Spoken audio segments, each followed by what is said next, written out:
Welcome back to the Stephen A. Smith Show right here over the digital airwaves of YouTube and, of course, iHeartRadio. Let's get to some quick hitters because I can't let you down with that. We'll start with the WNBA where the finals are underway between the Minnesota Lynx and the New York Liberty. The series is now tied 1-1. Though many believe it really should be 2-0. Liberty blew that lead when they collapsed at the end of Game 1.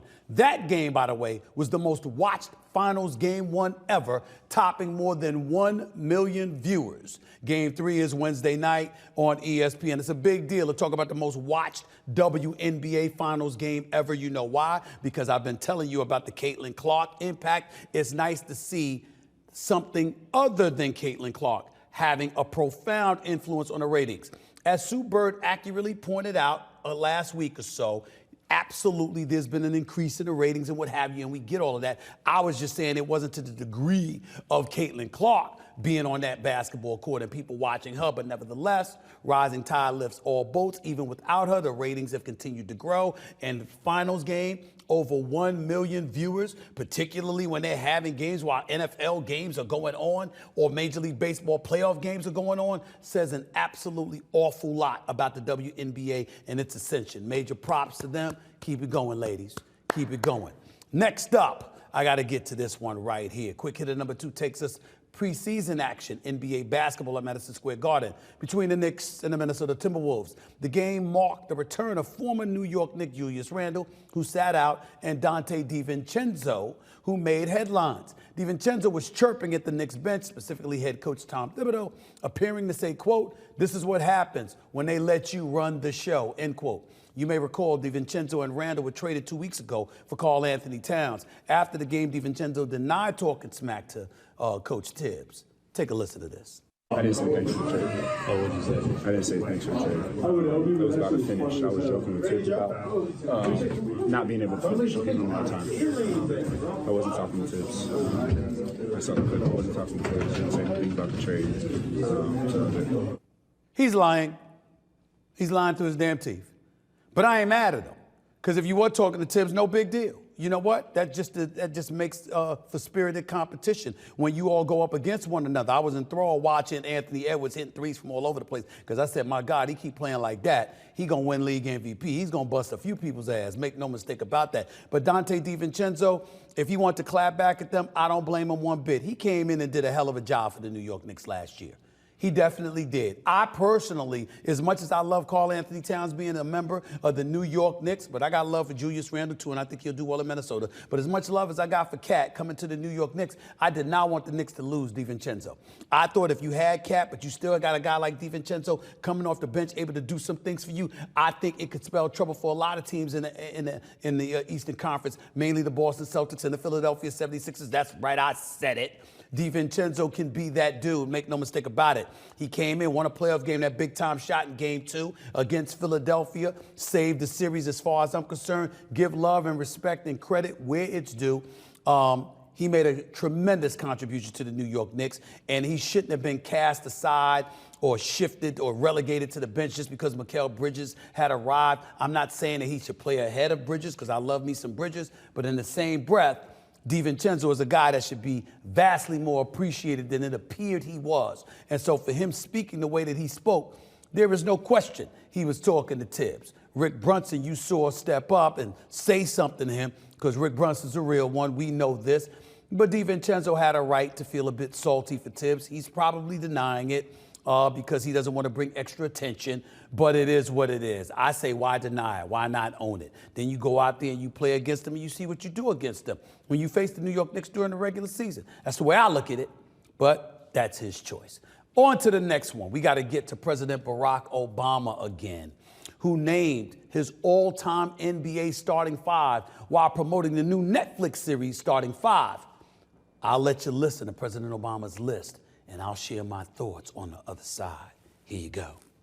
I'm basketball fan Barack Obama. I'm going to talk about my favorite starting 5. If I just put together a team where I would enjoy watching it and I think they'd beat anybody. I'm from Chicago. MJ, Michael Jordan at shooting guard. I'd put LeBron at point forward. A bunch of times he'd be bringing up the ball and he'd be distributing. He'd basically be doing some of the stuff that he didn't recently in the Olympics, and that is a pretty good approximation of what Magic Johnson could do. But I want a little shooting and a little flair. I'm going to put my friend Steph Curry into the mix because we're in the three-point era, and he is the greatest shooter of all time, bar none. At center, I'm going to put Hakeem the Dream Olajuwon, whose game I think translates to today's game.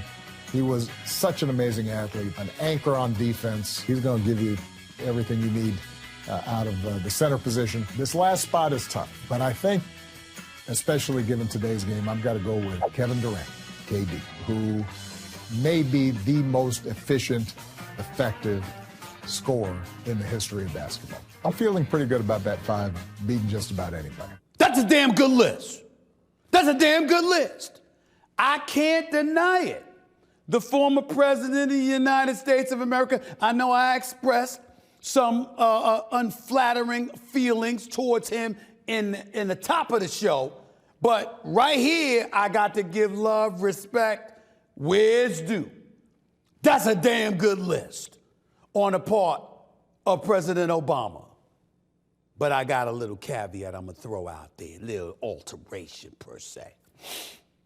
We definitely gonna go with Michael Jordan, okay? First of all, not just because of his greatness, but his attitude, all right? I need a dude that'll cut your heart out on that basketball court. I don't need the hugging and hugging and kumbayas that Steph Curry and LeBron James do with one another. Nah, I don't need that. I need an assassin out there. I need somebody who wants to sit up there and do everything he can to beat you. I'm going with MJ.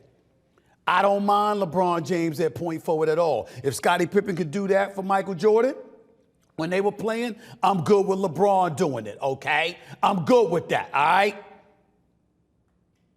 Steph Curry is the greatest shooter God has ever created. There is no debate about that. So you definitely need shooting in today's game, not to mention his free throw shooting. The last two spots is where it gets interesting. He's not wrong about Kevin Durant. See, what we lament about Kevin Durant is that you had to go to Golden State to win the chip. And then you departed and decided to play with Kyrie Irving instead of staying with Steph Curry. That's the two things you hold against Kevin Durant, and then get swept in the playoffs. You understand, a couple times over the last 3 years is not very flattering either, okay? But Kevin Durant is still one of the greatest players to have ever graced a basketball court. He is a surefire first ballot future Hall of Famer. He's one of the most prolific scorers we have ever seen at 6'11" with his ball handling and shot making ability. The brother is unstoppable. LeBron could never shoot like Kevin Durant, okay? Not from the field, not from the free throw line, okay? So we got that part, all right? So to have Kevin Durant with LeBron James, with Michael Jordan, with Steph Curry, I'm good with that. Here's where my alteration is, and this is where it gets tricky, and I'm open for debate. You're talking about Hakeem the Dream Olajuwon, a two-time champion, a great defensive player, a Hall of Famer, the Dream Shake and all of that. We know how he abused David Robinson in the playoffs. We know how he abused Patrick Ewing in the finals. We get all of that, right? I still got to go with the Diesel, Shaquille O'Neal. Here's why, y'all. 7'1", 350. Girth, mass, intimidation. You understand? Bodies flying. He hurts people, okay? He hurts people that get in his way. So that's one thing. He wasn't the consistent defensive presence that Hakeem the Dream Olajuwon was, but he was very formidable. Certainly wasn't the free throw shooter, career 52% free throw shooter, whereas Olajuwon was damn near 72%. I get that part. I could have picked Kareem Abdul-Jabbar, who's got a better resume than anybody from the center position outside of Bill Russell, but I'm not going there. I'm thinking about the dominance, the girth, the mass, the size, the power, the indomitable presence that Shaquille O'Neal was compared with those brothers. It's automatic, too. He shot 58% from the field in his career. 58%. Olajuwon was at 52. 58%. Every damn thing was a dunk, for crying out loud. Okay? What you gonna do about that? You gonna foul him. Can't foul him all game. And having him in the low post, you're going to sit up there and leave Steph open. Who you going to leave open? You're going to leave Steph. You're going to leave KD. You got LeBron, who's going to be in single coverage. MJ, what you going to do? Now, it's the same is applicable to Hakeem Olajuwon. I get that part. But Shaq, his dominance with that crew, I just would go with Shaq in this one. That's the only place where I would disagree with President Obama. Either one is going to win. Ain't nobody going to beat him. But if I had to, based on the other 4 dudes you put in the lineup, I would prefer Shaq to Olajuwon. That's just me. That way, it don't matter to me if KD is built like Manute Bol, God rest his soul. It don't matter to me if Steph Curry, you understand, and he's out there flinging threes from all over the place, but you could trip up his ankle and cause an ankle injury or whatever. I'm not worried. You talk about free throws or between KD, Jordan, and Steph Curry, I'm going to make most of my free throws. The only other person that's going to struggle from the free throw line is LeBron, and that's in the 70th percentile. I'm going to go with Shaq, the Diesel. That's just me. Finally, and for our last quick hitter, I want to give props to the 2024 Naismith class that was inducted into the Hall of Fame this past weekend. The class includes Chauncey Billups, Vince Carter, Michael Cooper, Walter Davis, Simone Augustus, Bo Ryan, Charles Smith. Let's not forget Doug Collins. Let's not forget Jerry West. I want to say this. I spent years, as fond as I am of him as a player, I've spent years being critical of Vince Carter in this regard. I thought if Vince Carter had the killer instincts of an MJ or a Kobe Bryant, he would have won multiple championships his damn self. I think Vince Carter was that great of a talent. Vince Carter is the best in-game dunker I've ever seen. Better than Dr. J, better than Michael Jordan, better than Kobe Bryant, better than anybody that I've seen as an in-game dunker. He will dunk on your mug in a heartbeat. Just ask Alonzo Mourning, ask a whole bunch of people. Vince Carter was special in a human highlight reel. Spectacular. But he played over 20 years in the NBA. Great guy, great character guy, all-star caliber player, box office, etc. All of those things were true. And when you look, even though he didn't win a championship, when you look at some of the people in the Hall of Fame, the Chris Mullins, the Chris Webbers of the world, and others, look, Vince Carter belongs in there. It's nice to see Tracy McGrady, his cousin, by his side, too, at the Hall of Fame ceremony. My man Chauncey Billups, he was the leader of that Detroit Pistons crew that won a championship and went back-to-back NBA Finals.